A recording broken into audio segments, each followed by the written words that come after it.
J'ai appelé le commandant de base logistique centrale.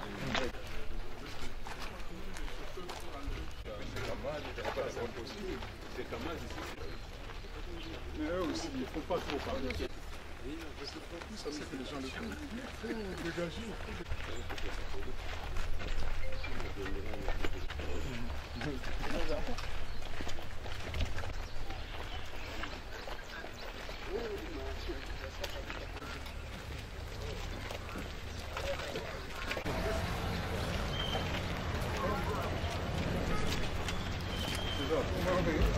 Où était entreposé justement le matériel électoraux, les matériels électoraux de la ville de Kinshasa, parce que les autres matériels ont déjà été déployés sur l'ensemble du territoire national. Les dégâts, comme vous le voyez, sont très importants. Donc le processus est dérangé, mais ce qui est sûr, les gens de la CENI nous disent que le matériel des réchanges pourraient être déployés rapidement et donc il n'y a pas beaucoup de craintes sur la tenue des scrutins. Et quelles sont les premières conclusions, les premières... Il nous a été signalé que le feu a eu deux points de départ, ce qui laisse à penser que la simultanéité a été voulue. Donc on pense à un incendie d'origine criminelle. Mais on ne sait pas l'affirmer avec certitude en ce moment. Mais tout laisse à penser que le processus était déjà vicié. Vous avez entendu des gens qui ne voulaient pas l'une ou l'autre donner du processus électoral, les gens qui étaient contre la machine à voter. Et c'est justement des machines à voter qui ont brûlé. Mais on ne peut pas se risquer à faire des conclusions rapides.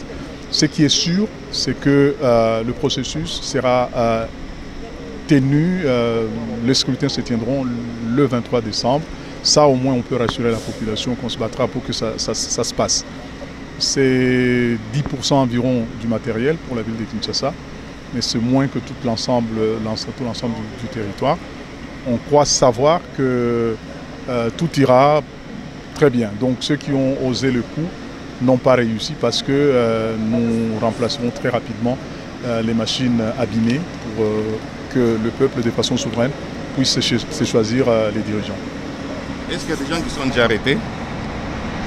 Non, jusque-là, il n'a pas été encore signalé, l'enquête est en cours. On interroge les gardes qui étaient sur place, on interroge tous ceux qui étaient sur place pour avoir le plus d'informations. C'est dont je vous parle, c'est justement dans cette enquête préliminaire.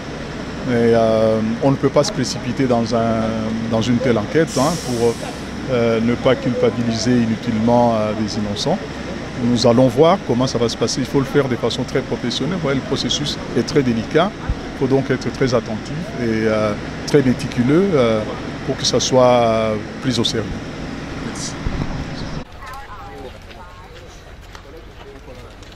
On vous laisse, on a la place.